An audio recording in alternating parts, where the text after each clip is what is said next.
Welcome to From the Quarries. The requirement for a candidate to hold a belief in a supreme being is a fundamental prerequisite for becoming a Freemason.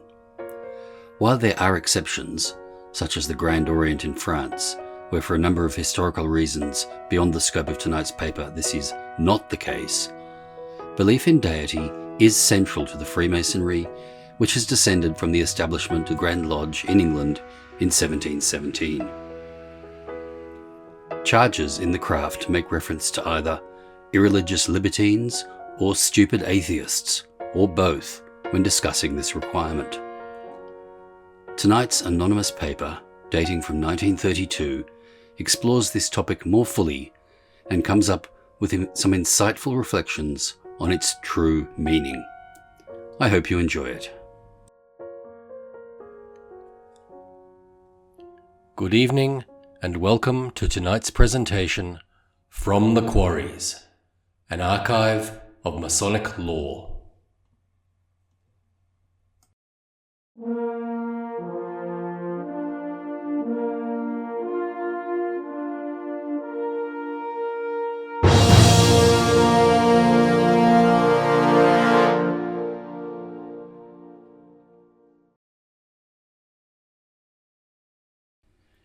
The first of the old charges concerning God and religion begins. A Mason is obliged by his tenure to obey the moral law, and, if he rightly understands the art, will never be a stupid atheist. That all petitioners for the degree express a belief in deity is a fundamental requirement. That all elected candidates who receive the entered apprentice degree publicly express a belief in deity is a fundamental requirement. No lodge would accept the petition of any man unwilling to profess his faith in deity. We are taught that no atheist can be made a Mason, and the reason usually assigned is that, lacking a belief in deity, no obligation can be considered binding. The real reasons for the non-acceptance of atheists into the fraternity goes much deeper. We are not entirely accurate when we say that no obligation can be binding without taking an oath. Our courts of law permit a Quaker to affirm instead of taking an oath to tell the truth, inasmuch as a Quaker's religious belief does not permit him to swear. Yet a Quaker who tells an untruth after his affirmation is just as subject to the penalty for perjury as the devout believer in God who first swears to tell the truth and then fails to do so. The law holds a man truthful who affirms, as well as one who swears, to tell the truth. No atheist can be made a Mason, far less from lack of binding power of the obligation taken by such a disbeliever, than from Freemasonry's knowledge that an atheist can never be a Mason in his heart. Our whole system is founded on the erection of a temple to the Most High. Our teachings are of the fatherhood of God, the brotherhood of man founded on that fatherhood, and the immortality of the soul in a life to come.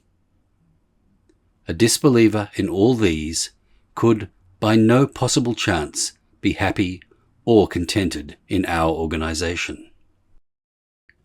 What is an atheist? The question has plagued many a Masonic scholar and thousands of men less wise. It is still a matter of perplexity to many a man who fears that the friend who has asked him to sign his petition is an atheist. It is possible to spin long-winded theories about the word, draw fine distinctions, quote learned encyclopedias, and produce a fog of uncertainty as to the meaning of atheist, as hopeless as it is stupid. From Freemasonry's standpoint, an atheist is a man who does not believe in deity, which immediately brings out the far more perplexing question, what is this deity in which a man must believe? Here is where all the trouble and the worry comes on the scene. Man's idea of God differs with the man, his education, his early religious training. To some, the mental picture of God is that of a commanding, venerable figure with flowing white hair and beard, The great artist Doré so pictured God in his marvelous illustrated Bible. Such a conception fits naturally within a heaven of golden streets flowing with milk and honey. White-clothed angels make heavenly music on golden harps, while Deity judges between the good and the evil. Such an anthropomorphic God, derived from descriptive passages in the Bible, added to by the drawings of artists, and crystallized in an age of simple faith, have given such a conception to many who find it adequate. Others conceive of Deity as a bright spirit, who moves through the universe with the speed of light, who is without form because without body, yet who is all love, intelligence, mercy, and understanding. The man who believes in the anthropomorphic God describes his conception, then asks the brother who believes in a bright spirit, "Do you believe in my God?" If the answer is in the negative, the questioner may honestly believe him who answers to be an atheist. The deity of a scientist, a mathematician, a student of the cosmos via the telescope and the testimony of geology, may be neither anthropomorphic nor bright spirit, but a universally pervading power which some call nature, others first great cause, still others cosmic urge. Such a man believes not in the anthropomorphic God, not in God as bright spirit. Shall he call his brethren who do so believe atheists? Have they the right so to denominate him? To the geologist, the very handwriting of God is in the rocks and earth. To the fundamentalist, the only handwriting of God is in the Bible. Inasmuch as the geologist does not believe in the chronology of the life of the earth as set forth in the Bible, the fundamentalist may call the geologist an atheist. Per contra, the geologist, certain that God has written the story of the earth in the rocks, not in the book, may call the fundamentalist an atheist, because he denies the plain testimony of science. One is a right and each as wrong as the other. Neither is an atheist, because each believes in the God which satisfies him. You shall search Freemasonry from the Regius poem, our oldest document, to the most recent pronouncement of the youngest Grand Lodge.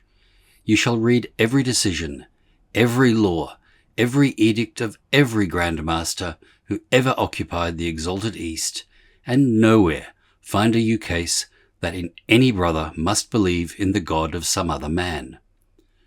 Nowhere in Freemasonry in England, its provinces, or the United States and its dependent jurisdictions will you find any God described, catalogued, limited, in which a petitioner must express a belief before his petition may be accepted. For Masonry is very wise. She is old, and wisdom comes with age.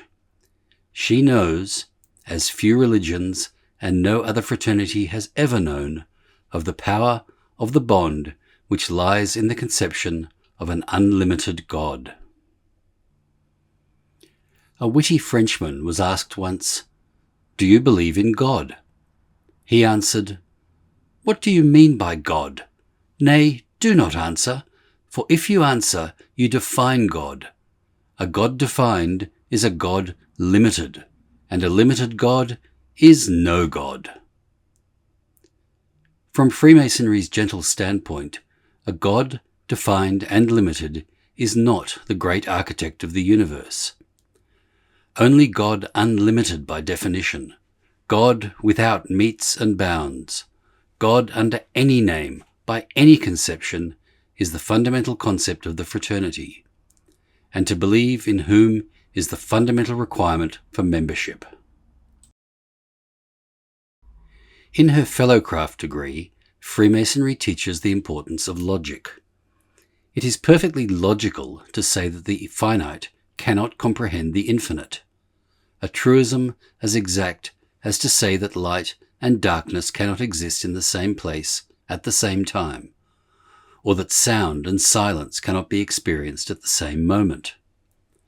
A mind which can comprehend infinity is not finite. That which can be comprehended by a finite mind is not infinite.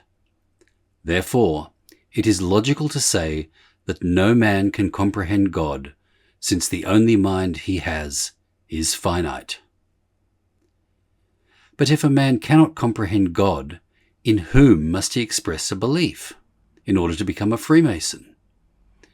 It is obviously the very height of folly to judge his belief by any finite comprehension of deity, which is the best of reasons why Freemasonry makes no attempt at definition. She does not say, this and such and this and that is my conception of God. Do you believe in him? She says nothing, allowing each petitioner to think of him as finitely or as infinitely as he will. The agnostic frankly says, I do not know in what God I believe, or how he may be formed, or exist.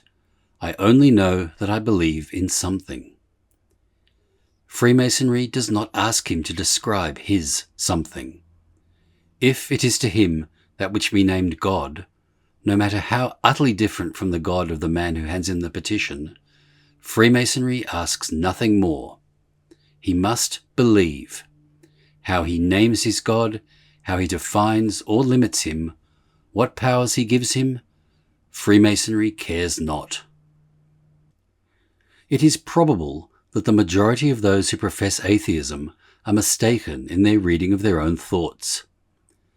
An atheist may be an honest man, a good husband and father, a law-abiding, charitable, upstanding citizen.